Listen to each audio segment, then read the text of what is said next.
As Wes said, our reading this lunchtime can be found on page 5.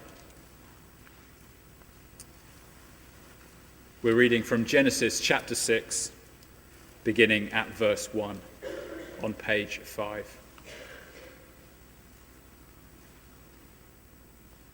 When man began to multiply on the face of the land, and daughters were born to them, the sons of God saw that the daughters of man were attractive, and they took as their wives any they chose. Then the Lord said, "My spirit shall not abide in man forever, for he is flesh. His days shall be 120 years." The Nephilim were on the earth in those days, and also afterwards, when the sons of God came in to the daughters of man, and they bore children to them. These were the mighty men who were of old, the men of renown.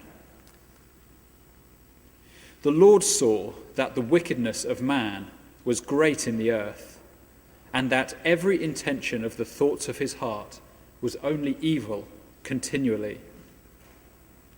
And the Lord was sorry that he had made man on the earth, and it grieved him to his heart. So the Lord said, "I will blot out man, whom I have created, from the face of the land, man and animals and creeping things and birds of the heavens, for I am sorry that I have made them."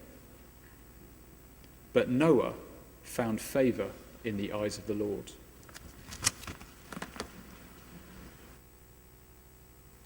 Thank you, Jono, very much indeed for reading for us. Our subject this lunchtime is something that we all like to speak about, ourselves. You may have heard of the celebrity, rather self-conscious of talking too much about themselves. That's enough about me, let's talk about you. Tell me, what do you think about me? This second block of teaching in the book of Genesis is introduced in chapter 5, verse 1, where it begins with the statement, "This is the book of the generations of Adam." Adam, a Hebrew word simply meaning humanity or mankind. So our subject this week, as it was last, is ourselves. Who are we? What is humanity? I wonder how you would answer that question. Our contention is, however, not that this is simply another exercise in anthropology or sociology.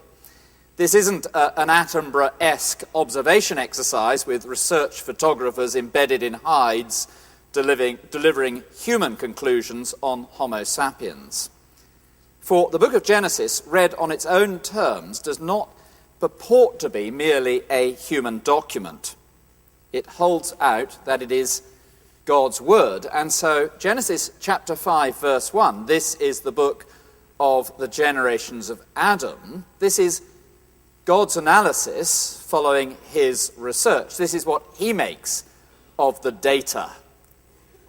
"Let me tell you about humanity," says God. "Do you want to know a thing about yourself?" says God. "Here is a voice from outside, an objective view. Come into my consultancy room and let me deliver my prognosis," says God. This weekend we had with us at St Helens the former principal of Moore Theological College, who is also the Archbishop of Sydney, Dr. Peter Jensen. He asked me very kindly, "What are you speaking about on Tuesday lunchtime at the business service?" And I said, "Well, I'm speaking on humanity." And he recounted to me a conversation he had with Professor Donald Hay, one-time Professor of Economics at Jesus College, Oxford, and then the first head of social sciences in Oxford, and Peter described him as one of the 6 wise men who governed Oxford University back in 2005. And Donald Hay said to Peter Jensen, when speaking about the issue of humanity, this is the most significant question facing the Western world today. Who are we? Of course, the progressive, the utopian, believes in the perfectibility of man. And God's analysis is somewhat different. So there is God's analysis there in chapter 6, verse 5. Let me read it to you, and this is where we're going to spend the bulk of our time. The Lord saw that the wickedness of man was great in the earth, and that every intention of the thoughts of his heart was only evil continually. So in this second block of material, laying out for us God's analysis of humanity, we saw last week, here's the first thing we need to know about ourselves. Verse 8, he died. Verse 11, he died. Verse 14, he died. Verse 17 of chapter 5, he died. Verse 20 of chapter 5, he died. 27, he died. 31, he died. If our worldview, the way we see the world and understand life, has not yet got within it something that enables us to handle the reality of death, then the way we think about the world and see life is inadequate. But today, that was last week, today, if our worldview, if our grasp on humanity does not yet have within it something to deal with the truth of verse 5 of chapter 6, the evil of the human heart, the wickedness of man, then our worldview is inadequate. Well, we're going to spend the bulk of our time on verse 5, but I'm well aware that chapter 6, verses 1 to 4 raises all sorts of questions, and I thought I would just touch on that before we move into verse 5. So in verse 2, we find the sons of God intermarrying with the daughters of man. Who these male interlopers are is not altogether clear. The majority view is that they're some sort of heavenly being. Second letter of Peter and the letter of Jude hint at that, and the fact is we can't be absolutely clear. What does seem to be the case from chapter 6, verses 1 to 4, is that God does not approve either of the woman's family allowing such intermarriage or of the sons of God engaging in the practice. And therefore, you will see he limits the average upper span of humanity's life to 120 years there in verse 3. What also appears clear is that the offspring of these union are the mighty men of old, otherwise known as the Nephilim, and all of this is profoundly hazy. It seems to me there's little point engaging in endless speculation. We're talking about prehistory. We've only been given the bare bones. But most ancient mythical accounts, which Genesis does not purport to be, have it that in the earliest days, before what we know as Homo sapiens was firmly established, there were gargantuan humanoid figures, a kind of Jonah Lomu plus. One author suggests this. Could it be that instead of the author of Genesis transforming myth into history, as is frequently suggested, that some ancient accounts presented history as myth? In other words, it's just as reasonable to suggest that the ancient myths and legends had their roots in something that was essentially true, and that there was some hybrid humanoid figures before the emergence and dominance of Homo sapiens. Well, that brings us to our key verse. I'm afraid that's the best I can do, and if you were hoping for more than that, you're not going to get it from me.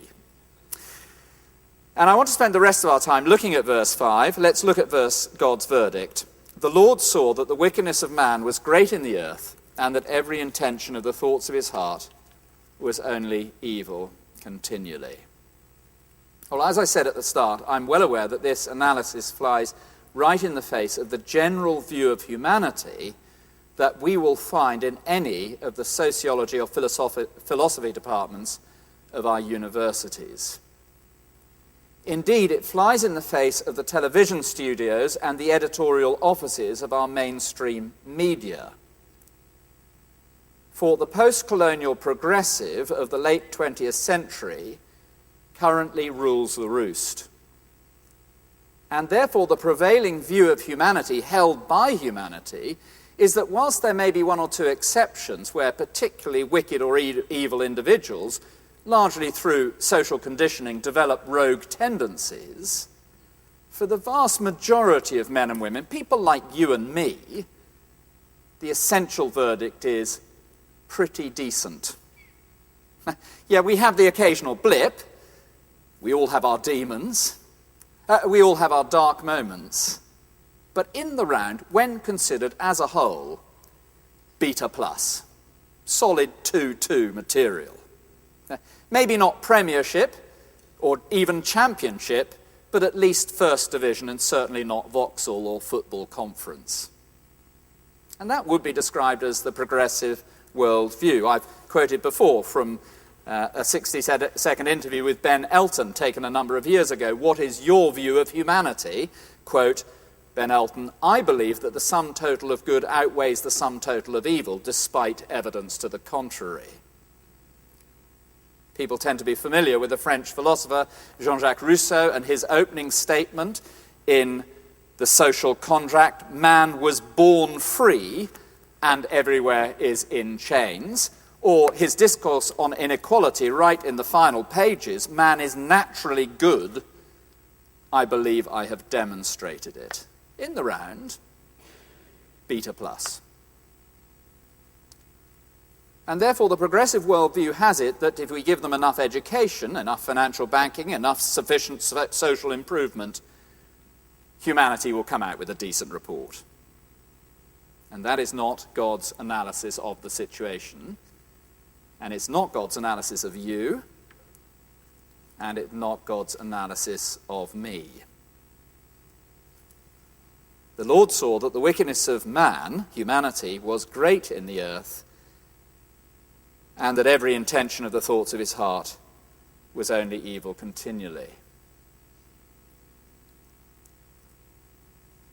We need to be clear that when God uses the word evil and wicked, he does not necessarily mean what we have reserved for those two words to mean in the 21st century. We speak of people being evil and wicked, and we're referring to the religious fanatic in the Middle East, or a child sex offender, or a mass murderer. He is evil personified. God, however, is not suggesting that all people are as wicked and evil as they could be. That is not the doctrine of human depravity. He is, however, telling us that humanity is not essentially good. That every thought and every attitude and every action of yours and mine is tainted with evil. And that we cannot examine any deed without finding, even in the most altruistic of acts, that there is within it some aspect of self-glorification, self-gratification, self-promotion. Look again at the verse, and you will see that the verdict of God is universal. God saw that the wickedness of man was great in the earth. Look again at the verse, and you'll see that the verdict of God is personal, that every intention of his heart was only evil continually. And look again at the verse, and you will see that the verdict is internal. Every intention of the thoughts of his heart. And so were God to have one of those helicopter-mounted television cameras, the kind that Attenborough uses for filming the wild dogs hunting on the Serengeti plain, well, he would pan over the whole continent of Asia. It would move northwest into the whole of Europe, and then west again over the whole of the Americas. And God's verdict on humanity, the wickedness of man is great in the earth. Now, might I suggest that this does tie in with the evidence that is presented to us on the news and in our newspapers and on the websites, does it not? I don't think we need to spend too much time on this, for whether it's the Madras spreading Eastern violence, or the sweatshop fueling Western greed, or human trafficking, or the sex trade, or economic and political corruption, or environmental desecration, we have to agree, don't we, that the wickedness of humanity on the earth is very great indeed. But then the camera zooms in, as these cameras do, and down into the southeast of England and focuses on a single street in the suburbs and picks out one home in Sevenoaks or Chelmsford or whatever, and pans into the front room or the Christmas family gathering around the dining room table. And things start to get personal as the individual acts in the life account of each inhabitant is examined.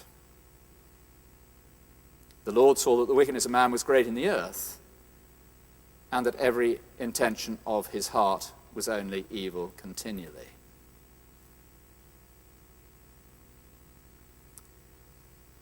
And then, in a moment of profoundly unsettling technological innovation, the camera not only goes into the heart, but you see the verse, the thoughts of the heart. And displayed on the video monitor are the thoughts of each family member, even as the presents are opened, or difficult great Aunt Agatha is greeted, or the in-laws are welcomed.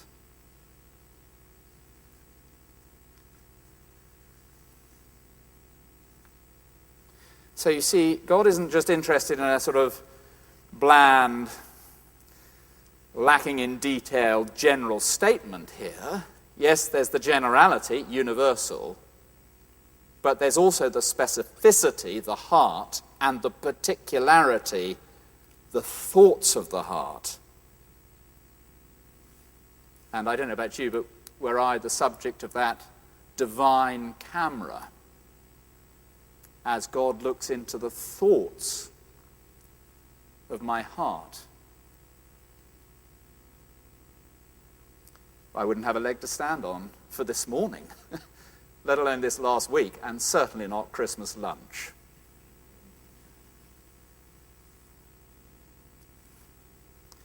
Well, before we close, what I want to do is to place this one verse in its context in Genesis as a whole. But before I do that, might I not suggest that this verdict ties in with the way our world is? This is foundational stuff. This is, in fact, Module 2 in God's theological treatise for humanity. Module 1, chapters 1 to 4. Module 2, chapter 5, 1 to 6, 8. What is man? This is the most fundamental question facing the Western world today, Professor Donald Hay. Let's look at the evidence generally. God saw that the wickedness of man was great in the earth. The progressive argues that humanity is essentially good, beta plus. Offer liberal democracy to the world, and the world will embrace what is good, because we're essentially pretty decent. And so one finds the liberal progressive in the central squares of the globe, cheering on the liberation and advance of the Arab Spring. Only good can come. They'll embrace it. And when halted, the progressive argues, well, more education, more finance, more medical and social advance, enough exposure to the decent beta plus morality of liberal democracy, and humanity will win through. You know, as we sat in my study, Peter Jensen we were sort of chatting about this, and he just said to me, "And you've got a computer on your desk." And I looked rather blank. So much pleasure, so much evil. The computer. Warming to the subject, I replied, "And we can split the atom. And he answered, "And we can travel freely across the borders and communicate widely." Now, here in the city, we don't need to be reminded of this, but is it not true that we have experienced advancement in the city beyond anything imagined 20 years ago? Look at some of you oldies. I'm trying not to look anywhere in particular, but would you have imagined it 20 years ago? And what has been needed? Regulation. Beyond anything expected 20 years ago. Why? Oh, because the evil of man's heart is beyond anything you can imagine. So I believe that the sum total of good in humanity outweighs the sum total of evil, despite evidence to the contrary. Man is essentially good, I believed it, I proved it. Well, perhaps you better get back to Module 2 of God's theological treatise. Back to Key Stage 1, primary school, shall we? As we begin to get real, we will become less gullible, naive, and infantile in our thinking.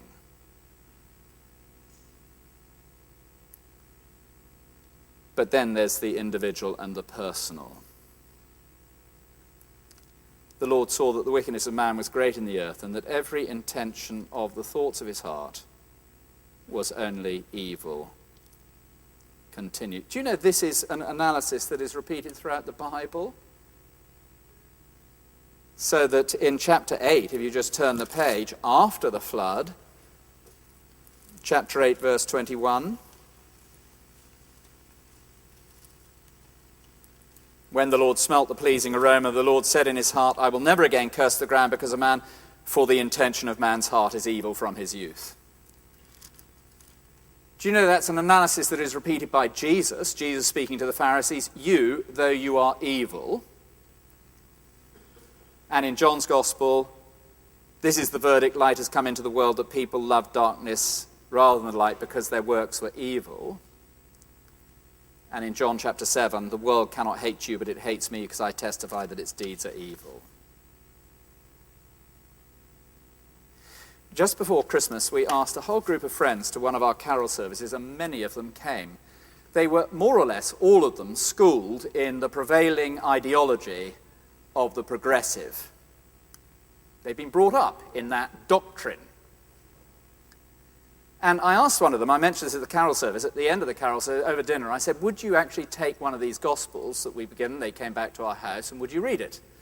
And he very honestly, he's a very brave man, he honestly said, I'm frightened what I might find, I'd rather not.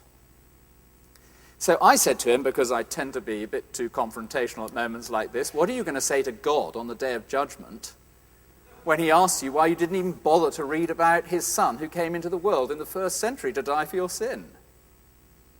And he replied like this,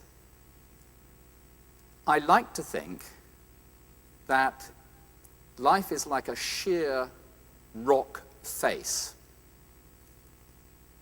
And I like to feel that by my fingertips, I am just clinging on. And come the day of judgment, I will have done just enough. So I said to him, what do you think the standards are? He said, and he began to laugh, do you know, I've no idea. And so I said, do you know the 10 Commandments? Any of them? And then, by then he was laughing openly because he realized the absurdity of it. I don't. Not one? No, I can't name one of them. And we were laughing so much at that stage that I asked him if I might use him as an illustration in a talk like this, because I was preparing to speak on Genesis 5. The absurdity of it. That you can claim that you're essentially beta plus, first division, not Vauxhall Conference, when you don't actually know the standards. In the eyes, the land of the blind, the one-eyed man is king.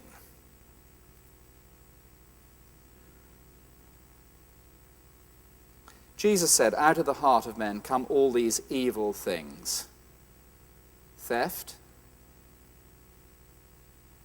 murder, that is hatred of others, deceit, sensuality, that is an extreme love of pleasure, envy, that is wanting somebody else's pay packet or job, or slander, that is gossip, malice, pride, sexual immorality, that is sleeping with somebody who is not your wife or husband. May I say, when it comes to my own life, I find Genesis 6, verse 5 describes me perfectly. And that then leaves the very big question about the prospects for humanity. And for that, we'll have to come back next week for Module 3. Shall I tell you the fascinating thing? In Module 2, we've seen that humanity faces death, every single one of us, and God's analysis of us is that the thoughts of our heart are only evil continually. But in Module 2, you have Enoch, who, if you like, defeats death. And in Module 2, you have Noah. And Noah's name means relief, rest. Just have a look at chapter 5, verse 29, and this will prove a trailer for next week.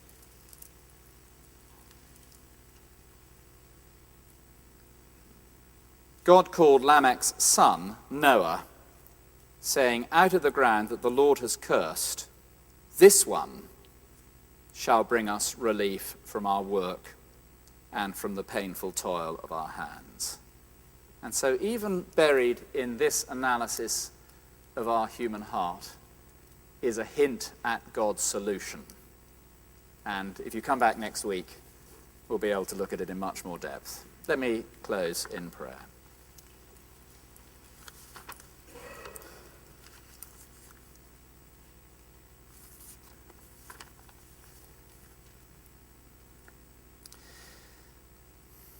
Father in heaven, we thank you for your verdict on us and your analysis of us. Please guard and protect us from burying our head in the sand or trying to sidestep the reality of what you know to be true.